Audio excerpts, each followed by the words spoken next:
shoot. Fires at the top of the key and banks it home. The Liberty take a 2-point lead. Welcome to Liberty FM, the podcast dedicated to all things New York Liberty. I'm Felicia, and I'm joined by my co-host and husband, Francois. This is episode 13, recapping the games the New York Liberty played this week against the Chicago Sky and the Indiana Fever. The Libs are also coming off an incredible performance last Sunday with a win against the Las Vegas Aces. And even more notable, with losses by the Atlanta Dream and Minnesota Lynx, the Liberty clinch a spot in the playoffs. Huge congrats to the team. Francois, what are we seeing in the Liberty? Wow, we're seeing great things from the Liberty. And to be honest, I don't think anybody is shocked to hear that the Liberty has clinched a playoff spot. But it's more like the way they've been playing lately. And also, it's a nice way to see the growth of the team. I know Justin Willoughby mentioned the fact that the past 2 seasons, the Liberty have kind of, struggled to get that playoff spot, playing all the way up until the end of the seasons to get that spot, whereas now, there's 10 games left now, and we already have a spot. So, not surprising, but definitely what has been really encouraging is the way the team has been playing. So, I think what I was really looking for this week was a confirmation of the level that the Liberty are at right now, because obviously everybody got excited for that win against the Aces. And it's funny because even some of our friends who kind of follow basketball, they were asking us and telling us about that Aces game. So it seems like a lot of people got excited by this incredible win. But what does it do if you lose after that against the Sky or the Indiana Fever? It's almost like, well, what's the point? Or were you choosing your game and then you sort of relax after that? So those were sort of the things that I was looking for. And let's not forget, Felicia, that the New York Liberty on June 4th, which was the last time we faced the Chicago Sky, they created the upset by beating us at home with, coming back from a 19-point deficit. So I was definitely looking forward to that matchup to see how much growth we've seen from the team. And do you think that they responded and you've seen growth since that last game against the Sky? Oh, definitely. I think, after the All-Star break, the Liberty have just started clicking on all cylinders. I think they've come together as a team. I think who they were on June 4th is not who they were this past Friday. And so I think that's great for the team that they're finally gelling. Things are just coming together for them. Jonquel Jones is a beast in the paint. Oof. Defensively, offensive, I think they're feeding her more, which is great. Yeah. So you see all her numbers going up. Her confidence is shooting through the roof right now. So, which is great for the team because as we were saying in previous podcasts, it's like you got to feed her more. And, now that since the All-Star break, you can just see a complete difference, or just maybe just the growth. Maybe they just needed that time to really gel together. Jonquel needed time coming off of her injury just to get back to her level, and she's doing that right now. So, all in all, I think this game was just important for them to really show who they were, just to themselves, not so much to the Chicago Sky, but just to know things are clicking for them. Yeah, definitely. And so let's dive into the game against the Chicago Sky that was played last Friday. And the first quarter was very interesting. It was very high tempo, both teams scoring. And at first I was a little bit worried because Mabry was starting to go crazy on us. And obviously Sabrina Ionescu was defending on Mabry, so, you always wonder if, they're targeting her or anything, and, she started very quickly with 9 points. Mm-hmm. But I think, even though obviously Sabrina is not the greatest defender just yet, and she was targeted by, some of the great guards of the league, she's starting to get better, though, because, even... I don't think we mentioned in the last podcast about that game against the Aces, but like she hold a ground against Kelsey Plum. I mean, I know Benaja Lene was for the most part defending on Chelsea Gray, but it was Jackie Young and Kelsey Plum, and you've seen the growth of Sabrina. It's not perfect yet, but you see the growth. And to be fair, like Mabry scored like 9 points in the first quarter, but you look overall at the end of the game, she only scored 12 points overall. So you saw that throughout the game, Sabrina was learning. And what was very interesting when she was asked after the game, she said that it's about team defense. Like, we're not gonna stop a player one-on-one, and anytime we play good defense and we on the string, it makes it really hard for the best players defensively. So I think like that's the thing also that I've noticed with the Liberty, like in terms of growth, is how they defend as a team. And it's like, okay, well, if you pass Sabrina, you got JJ waiting in the paint to kind of make it hard for you to, take that shot. And then after a little while, Sabrina also gets better and is able to stay close to Mabry or whoever she's defending on. So, I was very pleased after a tough first quarter of Mabry how the Liberty were able to adjust. Yeah, definitely. I think for Sabrina, I think last year and even the first part of this year, you would see teams tend to pick on her more defensively. And, she seemed or appeared to be, I guess in their minds, maybe the weak link. But I think for Sabrina, she's definitely improved in a great way this season. And she's only going to get better. You could tell just how determined she is to do well. And I think, defensively, she's going to get stops too. You can tell just even if she makes a mistake during one part of the game, she's going to come right back. She's going to make the adjustments. And I think last year previous, that wasn't really the case.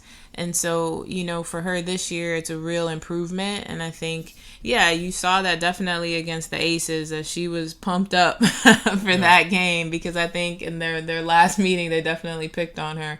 And so I just think overall that, it is going to be a team defense, and it's true. If you get by Sabrina, you not only have JJ, you also have Stewie, who can definitely block some shots. So, once you are all in it together and you buy in together, you're definitely a force, and you can see that the Liberty are doing that definitely in the second half of the season.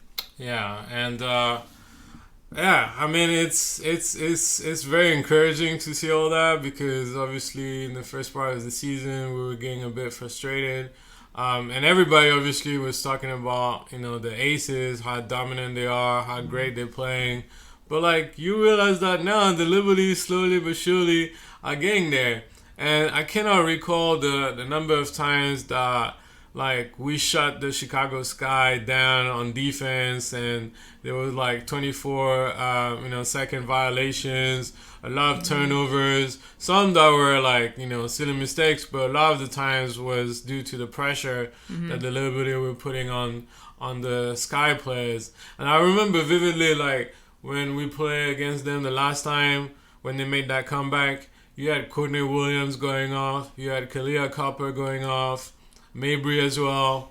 And, Courtney Williams had a, good game. She had a double-double with 10 rebounds and 10 points. And she scored a usual, mid-range jumpers.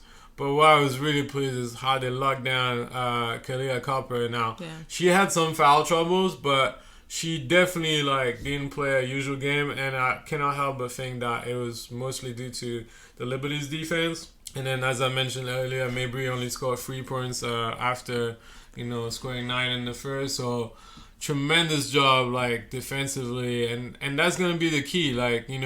You look back at the game against the Aces, yes, you could argue that they were on fire, scoring from all cylinders. But, they allow only 61 points, for the Aces to score only 61 points. So that's very encouraging, because a lot of people say that defense wins games or defense wins championships, and they're gonna have to do the job on defense to maybe have a chance for the title. And recently it was very interesting because Brandello was also saying that she challenged her players to go back to, the basics or what they want to achieve defensively, because she felt during that road trip, especially the games against the Sparks, that they were sort of lacking a little bit defensively, even though their the numbers were going up. Defensively, she wasn't too pleased with how they were defending. And so I like the fact that she challenged them and they responded to that challenge and locked the sky. And you never really felt that, even though there were a couple of times where the Sky were sort of coming back, they were like back to 4-6 points and stuff like that. You never really felt like the Liberty in danger in that game. And when you have players like Stewie, who started going off in the second half, and then Sabrina with the freeze, Joko Jones also scoring freeze, you kind of feel comfortable with, getting the win. And can we talk about Sabrina Ionescu and her freeze now? Because she's slowly but surely getting closer to Diana Taurasi's free-point record. So her record is she scored 121 frees. I can't recall exactly which season. It might have been in 2014, if I'm not mistaken. But she scored 121 frees in 34 games. So obviously there's more games this season than prior season. So Sabrina will have a lot of chances to beat that record, but she's getting close, to get that record in the same number of games, and it's getting really incredible. I mean, I'm running out of words, but it's like she definitely she shoots like about 8 or 9 frees per games, and probably get around 4 per games, and sometimes way beyond the NBA free-point line, I would say, at times. Yeah, definitely. I mean, she is a sniper from 3, and so you just got to respect that, and she can shoot it from anywhere and way beyond the 3-point line. You know that she practices this. You know this is a focus. But I think for her, you just gotta applaud her, tip your hat to her that, this season she may very well break the record. After this game against the Sky, she was at 99 threes at that point.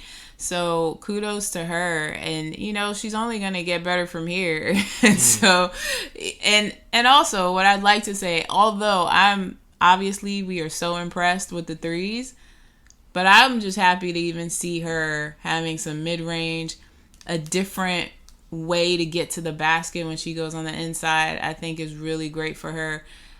I can just see that if she just keeps doing that part, if she can really develop her inside game, mid-range shots, she is definitely a powerhouse. She's going to be somebody that you are definitely going to fear on the basketball court. Yeah, and you mentioned it a few times that you wish that she kind of developed a mid-range shot. And also sometimes I think we mentioned how sometimes we were getting frustrated with the way she attacks the basket, because she would often be a little naive in the way she gets to the basket. She would get blocked off. Got blocked by, the centers of the teams that they're facing.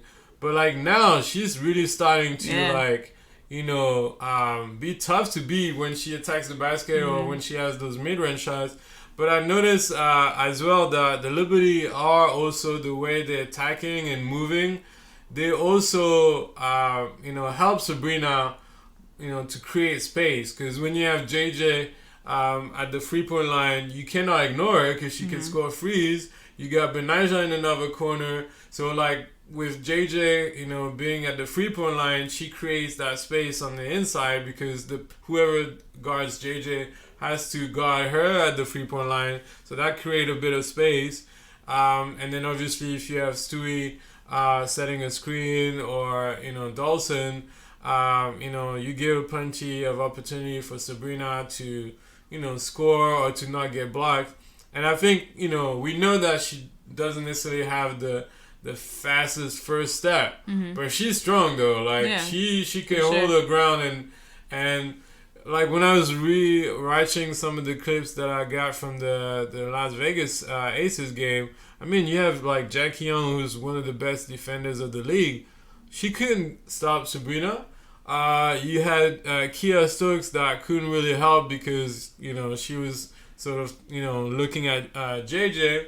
And then there was against the Sky on Friday. Obviously, you have to respect Sabrina's 3-point shot, obviously. Yeah. And she had that crazy play where she, like, faked the free. And I think it was Elizabeth Williams that, like, jumped because she thought Sabrina was going to take the free.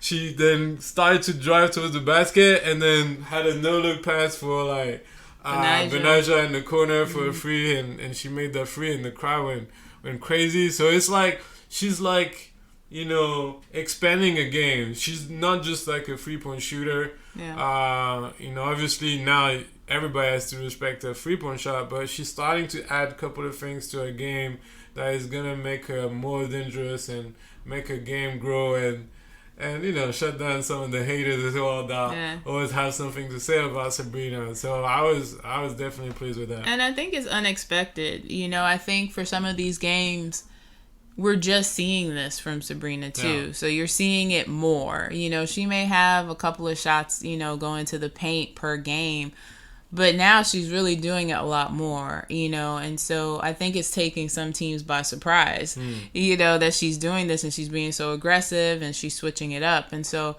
I think it's great for her, great for the team. I also just want to mention for Dolson coming back, Steph Dolson coming back. It's just great to have her back. I know it's going to take some time or maybe a little bit of time for her to kind of just get her legs back under her, being back on the court. But she's going to be a great presence, coming in for JJ or playing with Stewie and setting screens and doing what she does, shooting threes as well. She can also be a threat from the 3-point line. And so, it's just great to kind of have that rotation back and just seeing everyone seeing everything fall into place. So this was a great game for the Liberty. Just huge congrats to them. Yeah, and so in the end they ended up winning that game 89-73. They took care of business and we couldn't have been more happier. And with that win, they were going on the 5-game winning streak, which was, I think, the best winning streak of the season for the Liberty. So some consistency from them, which is much appreciated. Before we move on to the next game against Indiana, I gotta mention also the atmosphere in the stadium. I know that this set a record against the Aces for the biggest attendance at the Barclays for a women's game and for the New York Liberty. And what was interesting was that, Stewie after the game said that, this is the standard now. We expect you to come, and support every game. But, obviously we know that, it was the best team in the league coming and a lot of people love the Aces or want to watch the Aces. So you knew that there was going to be a lot of people. And probably less against the Sky, but I think what the Liberty have done really well those past couple of seasons is to have those theme nights. And last Friday was the 50th anniversary of hip hop, and so at the same time as that game, there was a great concert at the Yankee Stadium with a lot of legends of the rap game, but we had MC Light performing and Rhapsody as well after the MC Light performed at halftime and also after the game with Rhapsody. And so I really like the fact that they used, that anniversary to celebrate female rappers and to try to, bring, people to the stadium, not just for the Liberty, but also for the guests that they were going to have. And so, obviously, there's a mixture in terms of the crowd, of older generations, newer generations. So you could tell sometimes that some people didn't necessarily knew the MC Light songs, but it just brings some excitement. And I don't know, I just love the atmosphere that we had on that day. We had about a little over 8,000 fans, which is great for a weekday game. So I want to see more of that and more fans coming. But I do feel like the Liberty are doing a great job to try to, encourage more and more people to support the team. Yeah, and you'll see it grow for sure, especially now that they have clinched a playoff spot. You're definitely going to see more people come into the games, and especially for the playoffs, hopefully we'll see more people at that point too. I think just what they're doing at Barclays and for the team, I think overall it's just been a really great season for the Liberty. Just the engagement with the fans and the various guests that that are out. Yeah. I think it's just been really great atmosphere for the Liberty this year, and that's wonderful because even for us being just basketball fans, not just WNBA but the NBA, when we even when we go to Nets games, it's like, yeah, it's a great game, but I just feel like going to a Liberty game, you just have so much more fun, and it's just there's just so much, from the timeless torches to Torch Patrol to Ellie to the little torches. I mean, they just have so much, and so it's always a great time. And so I think the more fans that show up, and watching some incredible athletes put on a show, so it's really great for the Liberty. And I want to see it continue and watch it grow, and hopefully we can keep the second level open, not just for big games. They opened it up for the Aces this year. They opened it up for Phoenix when Brittany Griner was there. And so, it would be good to start seeing the second level open up, more often than just like the big game. So. And you gotta put things in perspective, because I remember before the season we got to watch the documentary Unfinished Business that was doing a parallel between the first New York Liberty team in the late 90s, early 2000s that, had sold out crowds at the Madison Square Garden, 17 or 18,000 fans. And then after that, when the WNBA started to, lose a bit of fans, and the Knicks owner losing interest in the team and sending them away. And then, we have, Joe Tsai and Clara Husai that bought the team, as well as the Nets. And it's like the first year where you get excited about the Liberty playing in Brooklyn, then the pandemic happens and they play in the bubble. And then the season after, that's when we started like going to see the games. New York had a lot of COVID restrictions. I think only like 2,500 people could be at the game at that point. It was really low number. And then you had to spread out the fans. So I remember it's like, I think we went to like maybe 6 or 7 games that season.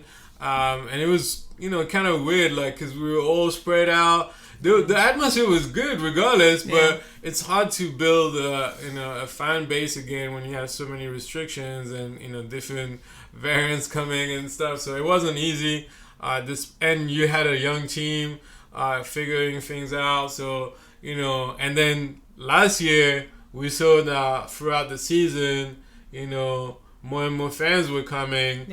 And the atmosphere that we had in the playoff against the Chicago Sky, even though it was just one game, was great. And then now, like, the fact that we had over 11,000 against the Aces, and we're starting to have on average like maybe 7,000 or 8,000.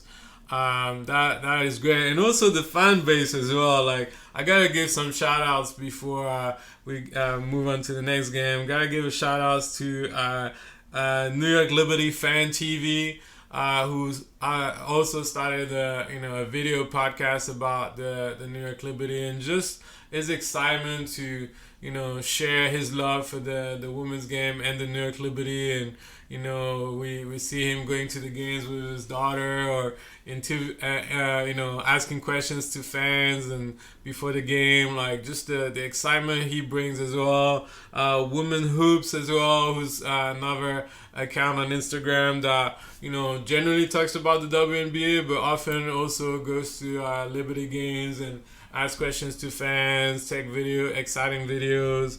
We got the Seafoam Army, the Liberty guys, who decided this year to, come to all the games dressed. I know, they made it in the videos now. And now, you see them in some of the promotional videos, or the pre-game videos, and it's really exciting. And you see them as well, like how they pump up the crowd, section 1 and section 31, to have that fan base, a little bit like soccer games when you have like, you know, fans that are solely dedicated to just bring atmosphere to the stadium. Right. You know, kudos to all of them. And then you have like, you know, influencers of the WNBA, like Christina Williams, Aaliyah Funcho, I hope I didn't mispronounce her name, who also bring the behind the scenes and their analysis and their love for the game. You know, we got great journalists as well, Jackie Powell, Miles Hurlish, Pepper Pesley. So we got a lot of great people. You know, Black Rosie Media as well. Don't want to forget about them with the Gotta Get Up podcast. So I felt like I wanted to give a shout out to all those people that love the Liberty and just like continue to, you know, make the fan base grow. And I really hope, like you said, Felicia, that we get those 200 sections open up every single game, and that we get close to what the Liberty used to have at the Madison Square Garden. Because with the team that we have and the fans we have in New York, there's no reason why we cannot achieve that goal in the near future. So I don't know. I just felt like I wanted to give a shout out to all those people, because they also been supporting us with the podcast and giving us great feedback and encouragement to continue what we're doing. So, you know, big shout out to you guys. And all right, now let's move on to the Indiana Fever game that was played this past Sunday. And the first quarter, that was like a very high tempo game. I felt like both teams, the Liberty and the Indiana Fever, were going back and forth on offense. So it was like, you know, a lot of points in that first quarter. But I was a little bit worried because, you know, it felt like, you know, the stars of the Indiana Fever team were kind of getting the shots they wanted. Kelsey Mitchell was getting on fire, as she normally does against the Liberty, especially in the first quarter.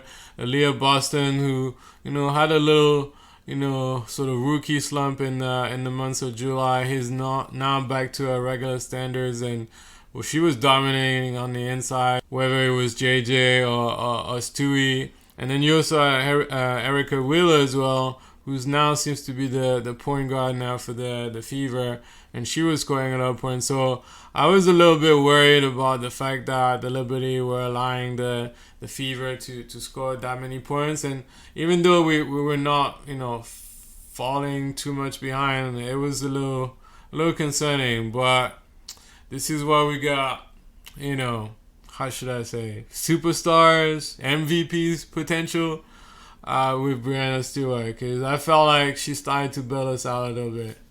I mean, what can you say about Stewie? She scored 14 points in the first quarter. Yeah. So that's pretty much all you need to know about how this game was going to go once she got on fire. And yeah, you know, Stewie in that first quarter really kept the Liberty in the game. It was definitely fast-paced. I would say defense on both sides of the ball, they weren't really that great. I think it was just the offense and the aggressiveness for both teams. You could tell that was going on in the first quarter, and defense needed to pick up on both sides. And so with Stewie having 14 points, and also with the help of Vandersloot, who had 10 assists by halftime, 7 of which those passes went to Stewie. And just watching that connection, those two on the floor, is truly magical. Because I think we were like, I think Sloot can find Stewie blindfolded on the floor. Yeah, that's for sure. I mean, sometimes I almost feel like, okay, Sloot, like, try to play with your other teammates, and she does, obviously, but I think because Vandersloot and Breanna Stewart play together in Europe and in Russia and in Turkey, and, you know, Vandersloot, like, one of the big reasons why she wanted to come to the Liberty was also to be able to play with Stewie again, but this time in the WNBA. So I feel like this connection is there. You know, as fans, we definitely benefit from it. But it's like, like they could just find each other at any time. And like Stewie started cooking. And that's when you see like great players, because obviously, we always say, oh, who's a superstar in the WNBA and the NBA, and what's the difference between a star and a superstar, and blah blah blah. But like after the game, like they were asking her about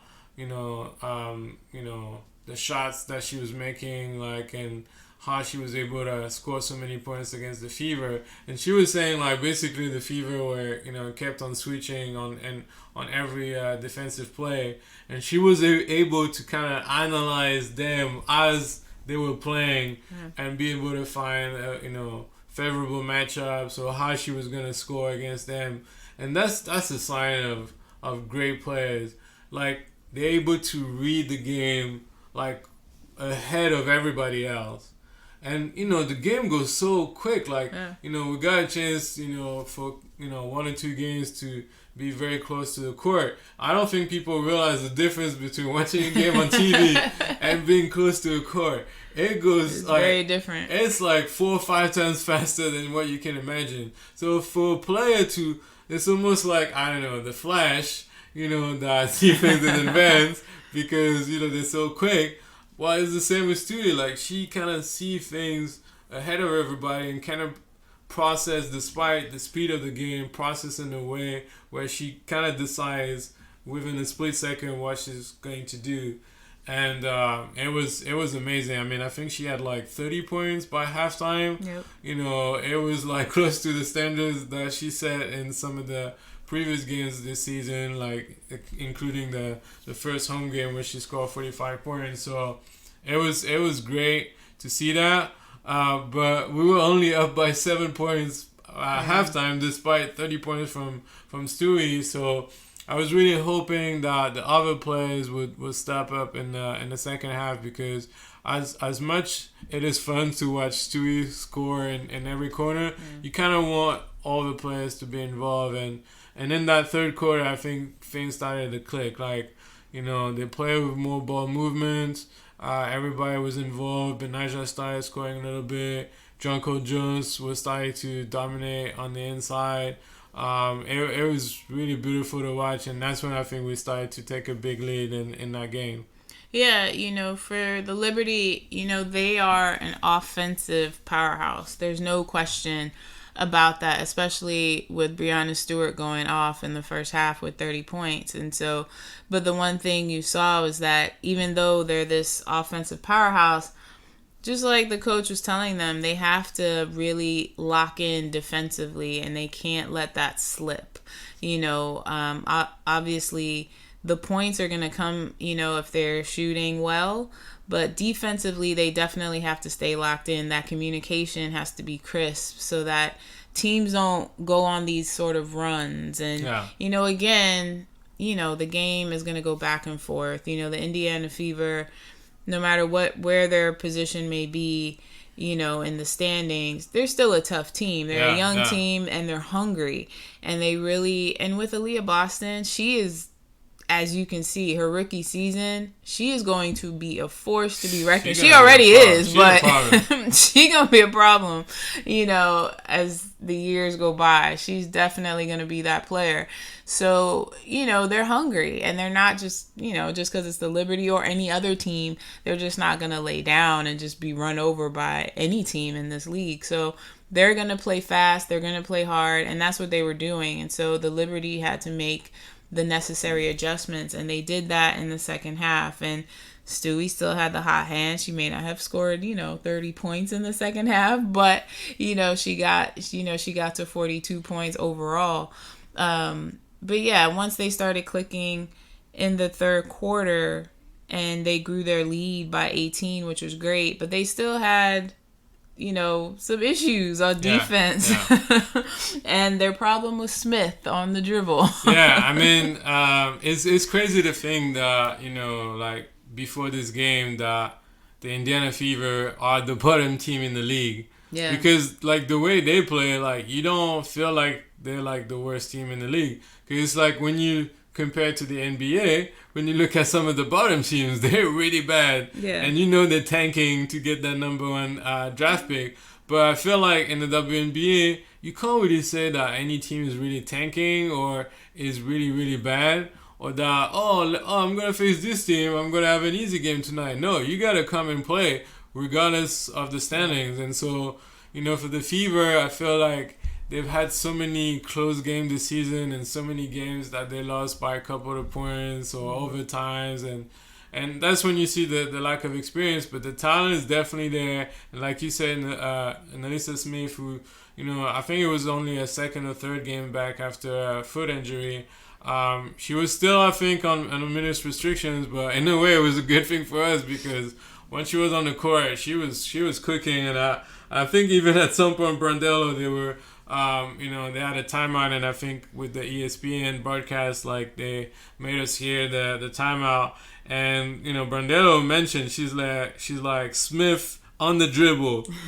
She didn't want her to get the ball on the inside and play a game, start dribbling, and because I felt like there were a couple of times too, he was really like defending well on her, raising her arms, trying not foul, trying to make it difficult for her to take that shot, but she was still making them.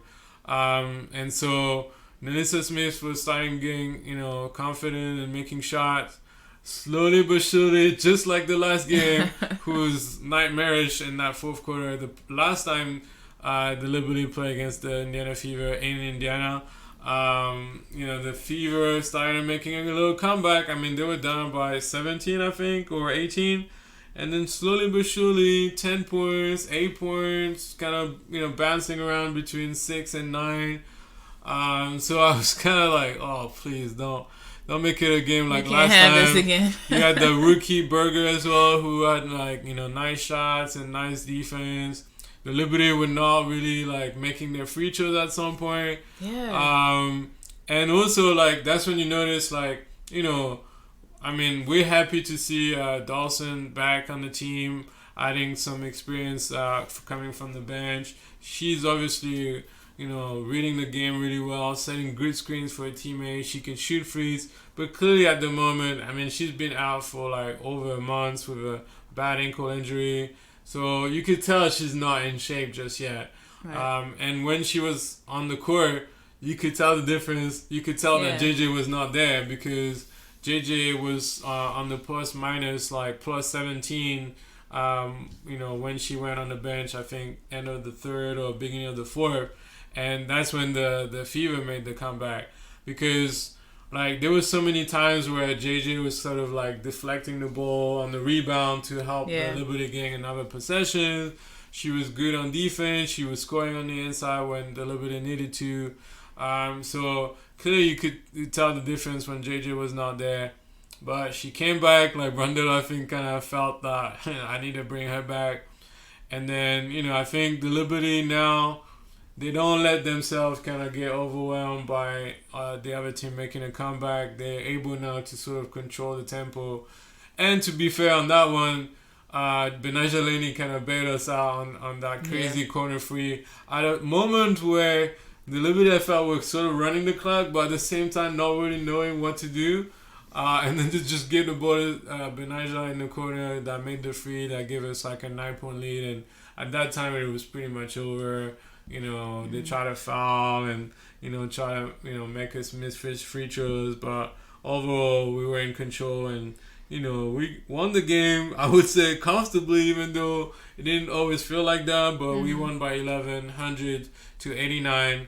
That was the last time we were facing the Indiana Fever. We swept them, 4 wins. Not always easy wins, but we swept them. I don't think we're gonna face them in the playoff unless they're making a comeback and a push for the playoff. But we took care of business, and I'm happy with that. Yeah, I think the Liberty, and I just think with the Fever, it's just a hungry team, and so for the Liberty, we know that they're clicking on all cylinders, but there's still some things they got to tighten up, especially just locking in on defense and not letting teams. I think sometimes we've seen the Liberty do that throughout the season. They get a lead, they kind of take their foot off the gas, teams come back, they got to get back in it. And so I think for the Liberty, they just got to keep their foot on the gas, and that's something that they just got to remember, in closing out games, that these teams, they're going to they're still going to play hard and come hard. And so you can't just, even if you have a 10-point, 15-point lead, somebody starts shooting threes, that lead is going to get cut into very quickly. And so, at least, yes, I'm happy they got the win. But yeah, still a couple of things that, they can tighten up on for the upcoming games. And, we'll see how this week goes for them.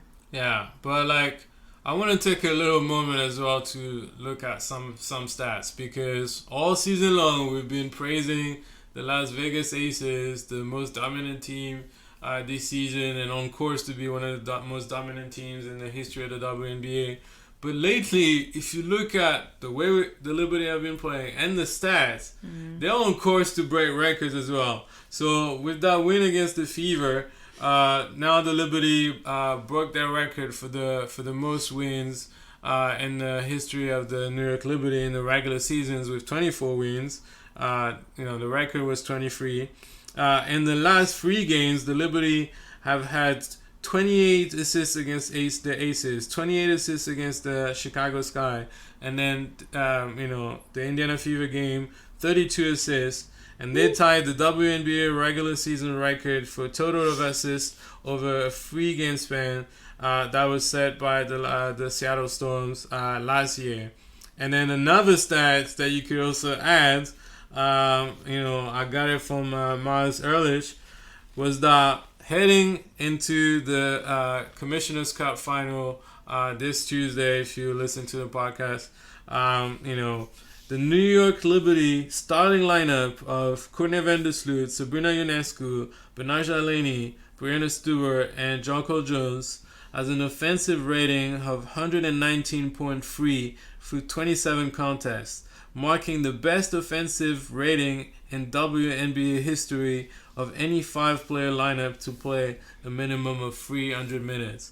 And another interesting stats in comparisons was that in retrospect, the team's 119.3 offensive rating is currently better than the starting lineup of the Golden State Warriors of the 2015-2016 season, where they broke the record for the most wins in the regular seasons with 73 wins. And they had an offensive rating of 118.3.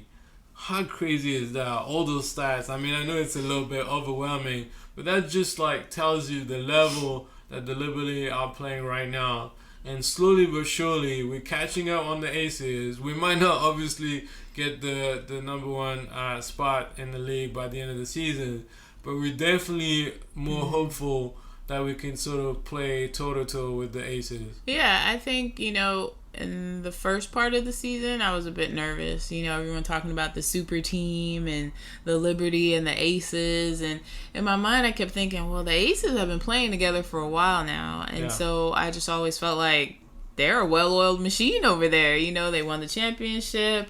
They take no prisoners at home. As so far they haven't lost at home. So, for the Aces, I was a little nervous for the Liberty, especially when they played them that first game. I was like, I don't know about this one. This might be tough. They got some growing to do before they get to that level like the Aces. But after the All-Star break again, I just felt like everything just started clicking for them. And with Jonquel Jones, just stepping up and just being more confident, and you just see her on the court now. I mean, Stewie has been Stewie all season. So, but even Sabrina she's upped her game. I think everyone has contributed and everyone is definitely stepping up. And so now I do feel like I could totally see an Aces and Liberty final. Yeah. For sure. Yeah. And I do feel like it could come down to the wire. I do feel like this would be a grudge match, and the Liberty blew them out last week, but I do feel like in the next couple of games, we may see some tighter games going on here. And, I would think whichever team won, they're not going to win by much. Yeah. So, I mean, we're going to face this coming week, or if, you listen to the podcast, it's going to happen this week. 2 important games against the Las Vegas Aces. So on Tuesday, the Commissioner's Cup final, first Commissioner's Cup final for the New York Liberty. Obviously, the potential to earn a lot of money for players and also for charities. So it's not for nothing. And obviously with the last game, getting beaten by 38 points, I'm sure the Aces will want to show up and show out and sort of rectify the last game that they play against the Liberty. And also, unfortunately, the Commissioner's Cup is every year in Vegas. So that would be a home game for the Las Vegas Aces. And so far this season, they've been unbeaten at home. So that's going to be a tough game for the Liberty. But I really hope that both teams play their best and that we have a tight game. Because so far we haven't had a tight game in the first two matchups of the season. So that's going to be an exciting game. Probably the most exciting Commissioner Cup final that we've had. I think it's only the third editions of that cup. So I'm really looking forward to it. But then whatever the results, you don't have to ponder too much about it, because 2 days later they'll face each other again on Thursday in Vegas again for this time the regular season games. And even though I would say that probably this week the Commissioner's game is probably more important, I mean, we're only like 2.5 games behind the Aces. The Aces have faced a little bit more challenges, sort of, those past couple of weeks. So who knows? Like, if we beat them, we're getting closer. There's still a long way to catch them up in regular seasons, but who knows? So that's going to be an interesting game. But then after back-to-back against the Phoenix Mercury, and that's not going to be an easy game either. Yeah, for sure. I mean, Phoenix at home, they're tough. And, with Brittany Griner and Diana Taurasi. Taurasi, that can get hot any time. At any moment. Any moment. So, at home, it's going to be tough. It's not going to be an easy road trip. But I do feel hopeful for the Liberty, because they have turned it on at a time where they needed to. Yeah, and definitely. So they've turned it on. They know what they need to do. They're going to look at everything. And, I definitely am confident that they can get some wins this week. Will they get 3 more wins? I would love that. Yeah, that would be great. I would love them to go get their 7th, 8th, and 9th straight win. That would be awesome. But I think it's doable. Earlier in the season, I would have said, I don't know if they're going to get all these wins. But now, it's doable. They just got to put their heads down. They got to grind. It's a grind this week. That's just what it is. And this is going to be a huge test for them. So, and I think they can come through it. I definitely, they've stepped their game up and they can take on any team now. Yeah, so definitely looking forward to it, even though it kind of feels strange because we're not going to see any home games for like 2 weeks at the Barclays. So obviously a lot of exciting games, but we'll watch them from afar. But definitely exciting times. And before we end this podcast today, I couldn't help mentioning, because that was an interesting debate at halftime on ESPN at the halftime of the New York Liberty against Indiana Fever game, where you had 2 of the greatest players of the WNBA, Teresa Witherspoon and Cheryl Swoops, that were sort of discussing the MVP race, because I feel like NBA fans and media always talk about the NBA MVP race almost every week, and try to obviously get the debate going and more fans watching. Well, the WNBA is also worthy of that debate, and they were pretty much mentioning 3 players as the sort of top candidates for that MVP race. Breanna Stewart, and no particular order obviously, Breanna Stewart, Alyssa Thomas for the Connecticut Sun, and A'ja Wilson for the Las Vegas Aces.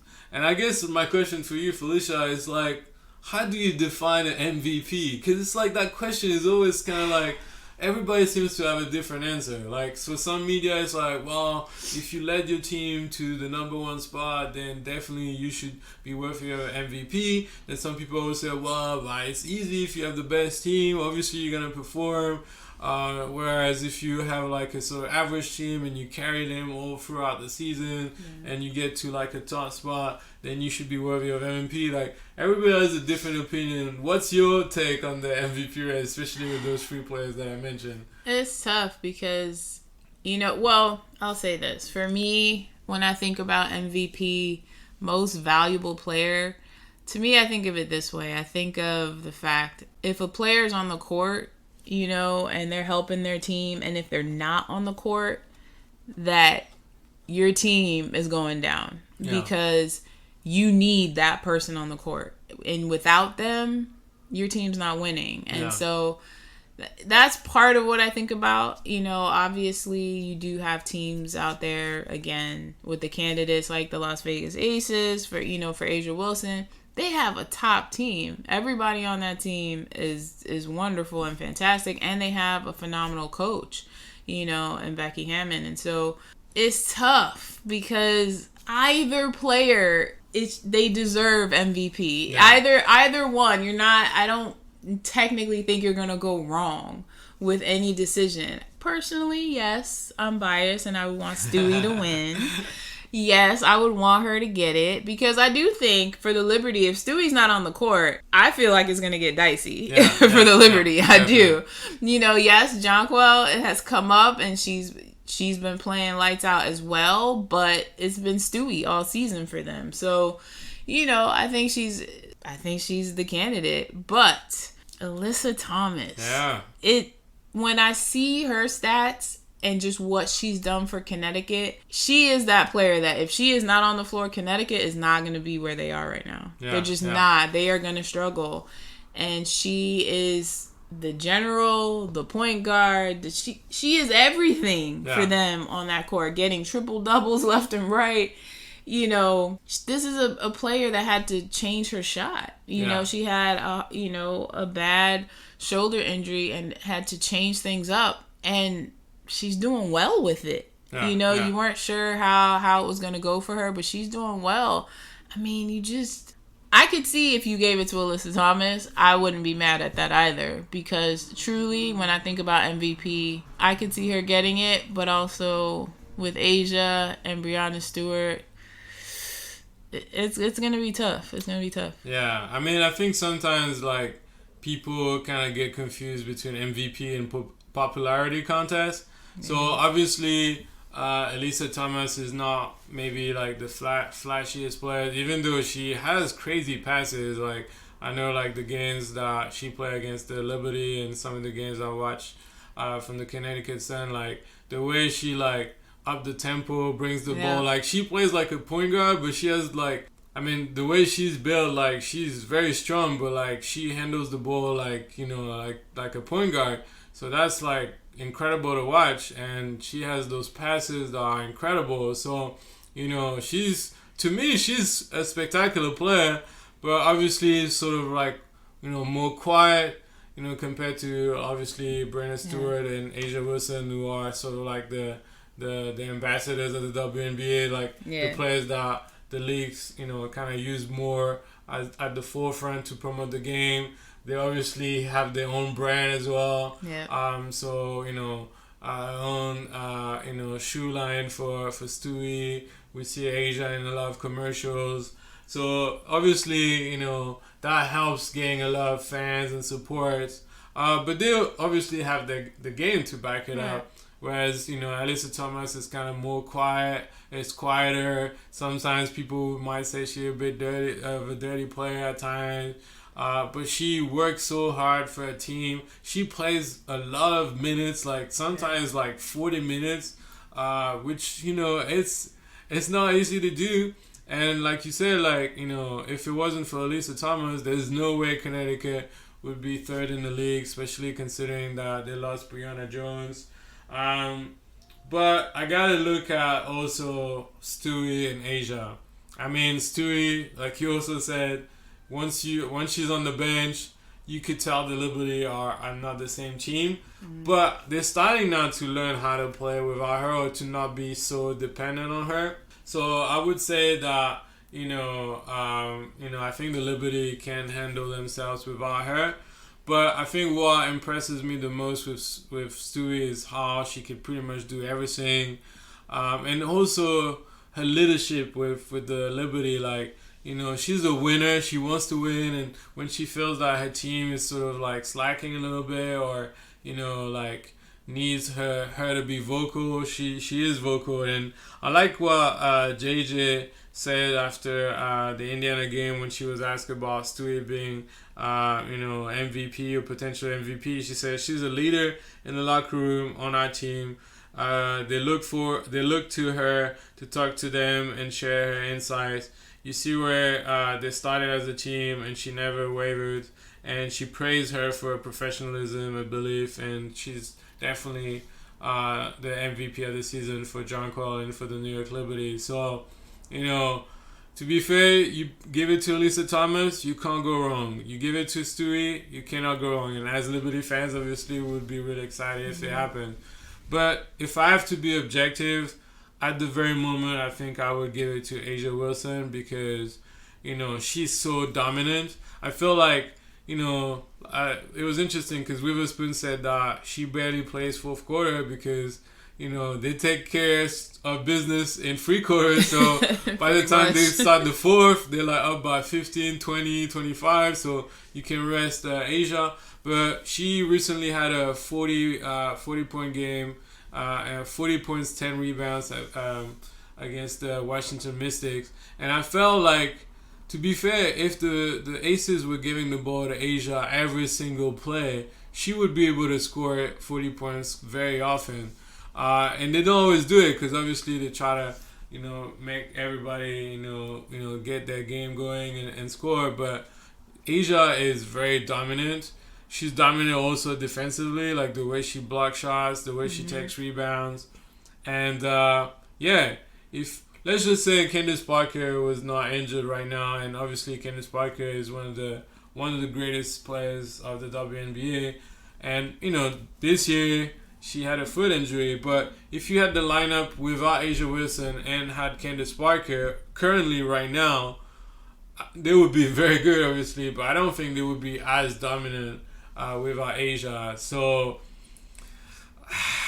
it's tough. It's tough. It's tough. But I think what's gonna make a difference this time around is the standings. I think if like the Aces remain the number one team in the league by the end of the regular season, I think they will definitely give it to A'ja Wilson.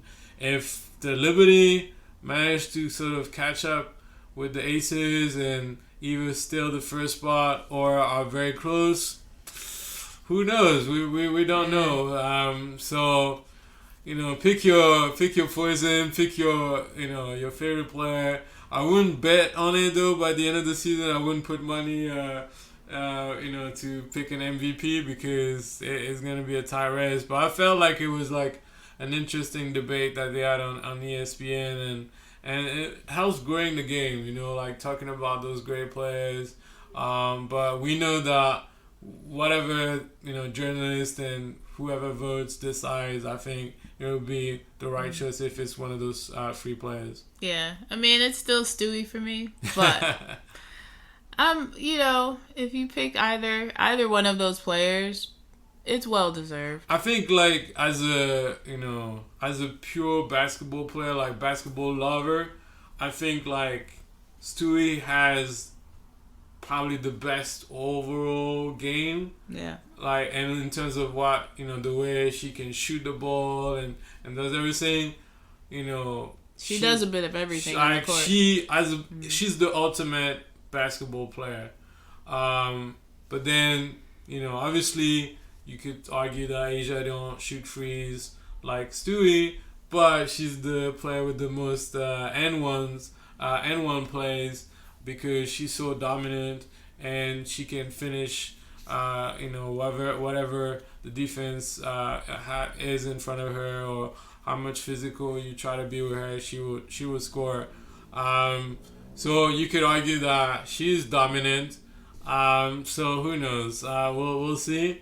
I guess I'll stick to what you said, Stewie. Oh man, we're Liberty fans. Yeah, we're Liberty fans, but we gotta be objective as well. So I guess we'll see. Like the end of the regular season is around maybe September 10th, I think. So who knows? There's about 10 games left. A lot of things can happen.